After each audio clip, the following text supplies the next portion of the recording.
Hey colleagues, it is Jen. Welcome to the Mindful Social Worker. I want to come in and talk to you guys about why are social workers stressed out. This is going to be very helpful for those who are just new into the field or thinking about getting into the field, just so you are well aware and you're informed as to why some social workers are stressed out. But if you are a current social worker, please go ahead and check out a couple of my other videos. I let one slide up here at the top. I just did a video about self-care for social workers, so check that out. First things first, check out the Etsy shop for the Mindful Social Workers, where we have stickers and printables for social workers. Let's get right into it. Why are social workers stressed out? The first reason why social workers are stressed out is because the caseload numbers are very high. There's going to be many times, especially when you start a brand new job position, many times, many agencies, many organizations, many services, they're currently swamped, right? There are not as many social workers as people think they are. So when you get to a agency or an organization, it's a high likelihood that you might be slammed with inheriting many cases, because a lot of people need services, and most of the time, many places are in dire or desperate need of a social worker to service those cases. So the first reason why social workers are stressed out many times is because their caseload numbers are high.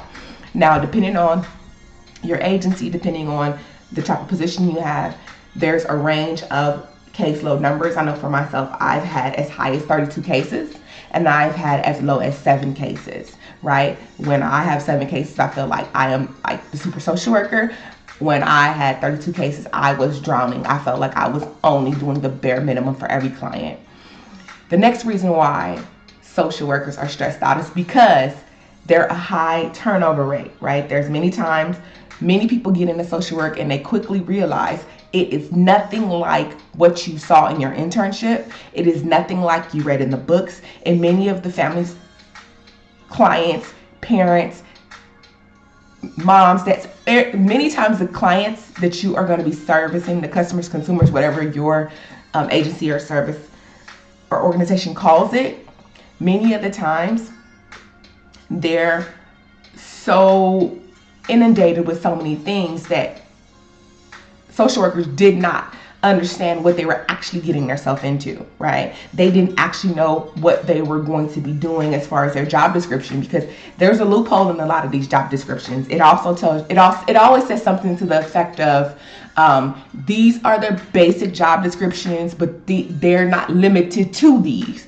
right? So you get into some of these jobs and you quickly find out that you're not only a social worker, but now you're a mediator. You're not only a mediator, but now you're a facilitator. You're not only a facilitator, now you're a chauffeur. You're not a chauffeur, now you're a babysitter. You're not a babysitter, now you are an ambulance. You're not an ambulance, now you guys get my point.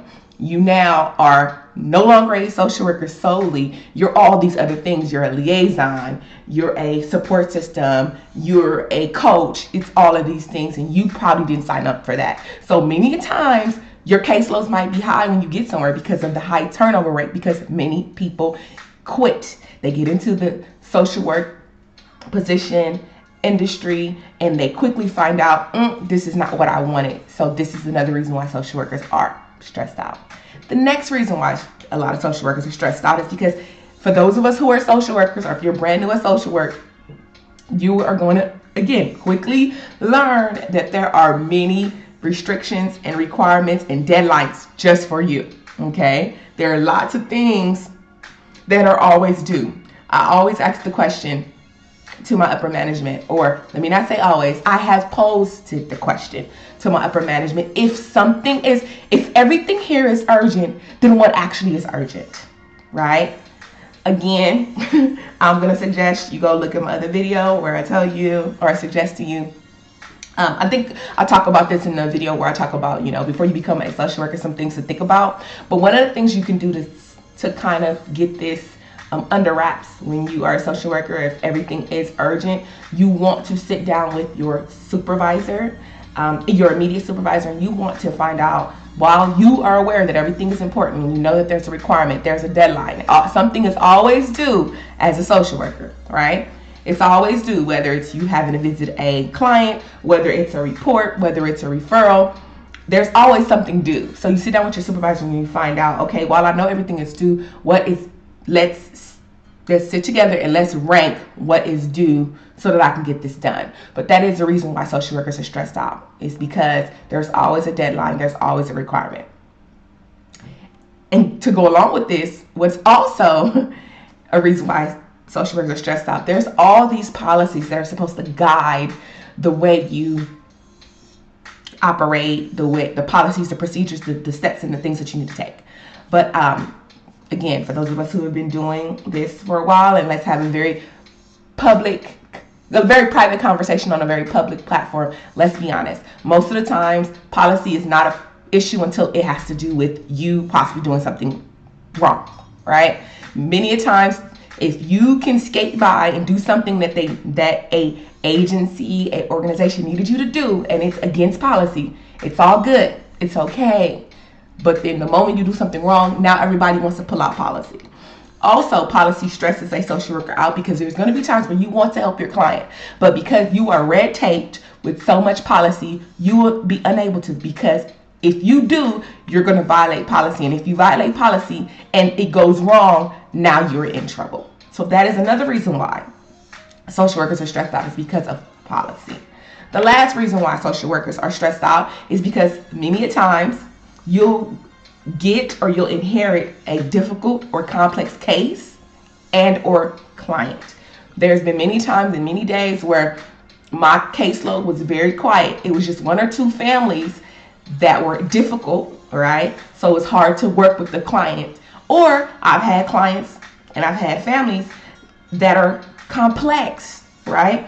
Complex is layered. You know, you have a family, or you have a client. This client, he is homeless. Not only is he homeless, he's a veteran. Not only is he a veteran, he has PTSD. Not only does he have PTSD, he's a sex offender. Not only is he a sex offender, he's trying to make contact with his long lost son, right? This is very, very, very complex.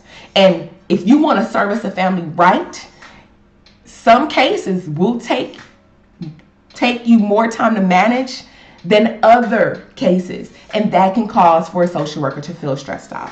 So you guys, I hope that you understand why social workers are stressful. Why social workers are stressed out. I hope you understand that there are things that you can do to mitigate some of these things. I definitely recommend for you guys to listen to my other video, either the self-care one or the one where I talk about when you first become a social worker. Again, these are a couple of reasons why social workers are stressed out. 1, high caseloads. 2, high turnovers. 3, strict deadlines and requirements. 4, policy. And last but not least, difficult and complex clients and or cases. So you guys, I hope this was helpful. I'll talk to you guys later. Bye, colleagues.